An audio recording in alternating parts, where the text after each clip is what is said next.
আসসালামু আলাইকুম, শুভ সকাল সবাইকে।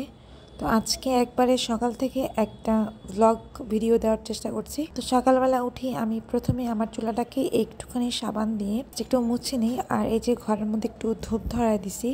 আমি প্রত্যেকদিন সকালবেলায় ধূপ জ্বালাই। আমার কাছে ধূপের যেই গন্ধটা থাকে সেটা অনেক বেশি ভালো লাগে। আর বাইরে আমি একটু গিয়েছিলাম, দেখলাম যে এত সুন্দর বাতাস। আজকে অবশ্য বৃষ্টি হয়নি, গতকাল বৃষ্টি হয়েছিল। আর এই যে আমি একদম মাথায় চুপচুপা করে তেল দিছি, অ্যান্ড দেন এখানে জামা কাপড় উঠে যাচ্ছিল, সেটাই একটু বসে থেকে থেকে দেখলাম। আমার না খুব ভালো লাগে এরকম যখন ঠান্ডা বাতাস হয়। তো এত তো আর অ্যাস্থেটিক হইলে হবে না, খাবার দাবারও খেতে হবে। তো আমি ফার্স্টে একটু বাটার দিয়ে দিলাম প্যানে, অ্যান্ড দেন কিছু গ্রেট করা সবজি যেমন বরবটি আর গাজর দিয়েছি, আর পেঁয়াজ কাঁচামরিচ দিয়েছি। তো আমি আজকে একটা এগ রোল তৈরি করার চেষ্টা করছি। তো এখানে আমি 2টা ডিম নিব। আমি ডিমের মধ্যে আসলে তেমন বেশি কিছুই দিব না, শুধু সামান্য একটু গোলমরিচ এবং জিরা আর লবণ দিব। প্যানে যেহেতু অলরেডি ভেজিটেবলের সাথে কাঁচামরিচ আর পেঁয়াজটাকে অ্যাডই করে দিয়েছি, দেন এটার উপরে একটা রুটি দিয়ে দেবো। আর রুটি আমার বাসায় সবসময় মেক করাই থাকে, 2-3 দিনে একবারে রুটি মেক করে রেখে দিই, যখন ইচ্ছা হয় তখন খাই।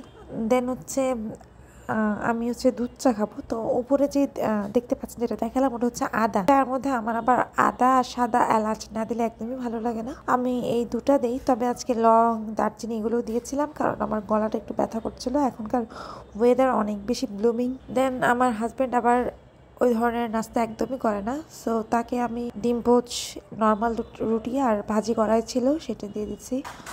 আর এখন হচ্ছে আজকে গরুর মাংস রান্না করব। এখানে 1 কেজি গরুর মাংস নিয়েছি, আর মোটামুটি পেঁয়াজ বাটা, আদা বাটা, 4-5টা পেঁয়াজ একটু মোটা করে কাটা বড় সাইজের, 2 চামচ ঝালের গুঁড়া, 1 চামচ জিরার গুঁড়া, 1 চামচ হলুদ, মানে গতানুগতিক যে মশলা সেই সব কিছু দিয়ে খুব ভালো করে হাতে মাখিয়ে কিছুক্ষণের জন্য ম্যারিনেট করে রাখবো। হচ্ছে আমি গ্যাসটা ধরিয়ে দেবো।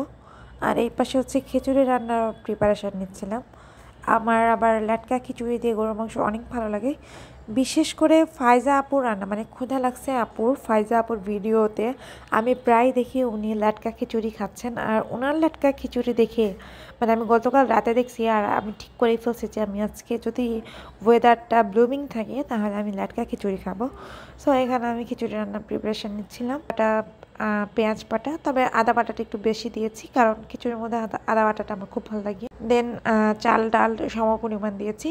আমি এখানে মুগ ডাল এবং মসুর ডাল 2 ধরনের ডাল ব্যবহার করেছি। চালের ক্ষেত্রেও আমি ভাতের চাল এবং পোলাওয়ের চাল 2 ধরনের চাল ব্যবহার করেছি, তবে ভাতের চালটা একটু কম দিয়েছি, পোলাওয়ের চালটা একটু বেশি দিয়েছি, যাতে একটু আঠালো আঠালো ভাব আসে। আর সো আমি এখানে খুব সুন্দর করে চালটা ভেজে গরম পানি অ্যাড করে দেবো। খিচুড়ি খান ঝরঝরা খিচুড়িতে তো মাস্ট আপনাকে গরম পানি ব্যবহার করতে হবে, কিন্তু নরম খিচুড়িতেও আপনি গরম পানি ব্যবহার করুন। দেন হচ্ছে আমি 4-5টা কাঁচামরিচ দিয়ে দিলাম। আজকে একটু রান্নাতে ঝাল কম দিচ্ছি, কারণ আমার বাবুর জন্য এক্সট্রা কোনো কিছুই রান্না করছে না, ও আমাদের সাথে আজকে এটাই খাবে, সো একটা ঝাল কমই দিয়েছে আজকে। তো আমার কাছে ঘি ছিল না, তাই আমি এখানে একটু বাটার দিয়ে দিলাম। দেন আমি খিচুড়ি হওয়ার পরে একটা জিনিস অলওয়েজ দিই, সেটা হচ্ছে যে পেঁয়াজ, রসুন, শুকনো মরিচ একটু বেশি করে তেলে ভেজে সেটার তেল সহ ঢেলে দিই। এটা আপনারা চাইলে স্কিপ করতে পারেন, তবে এইটা দেওয়ার পরে খিচুড়ির টেস্টটা বিশ্বাস করেন বহু গুণ বেড়ে যায়। আমি এখানে একটা শক্ত কচকচে তেল নিছি, না অনেক মজা হয়েছিল। এরপর খাওয়া দাওয়া শেষ করে একটু বারান্দায় বসেছিলাম। আজকের ওয়েদারটা এত সুন্দর, এবং বৃষ্টির পর দিন আকাশ এত সুন্দর লাগে দেখতে, কি যে বলবো। দাঁড়ান আপনাদেরকে একটু দেখায়। তো আজকে ব্লগটা আকাশ দেখতে দেখতে শেষ করে দিচ্ছি। আশা করছি আপনাদের ভিডিওটা ভালো লেগেছে।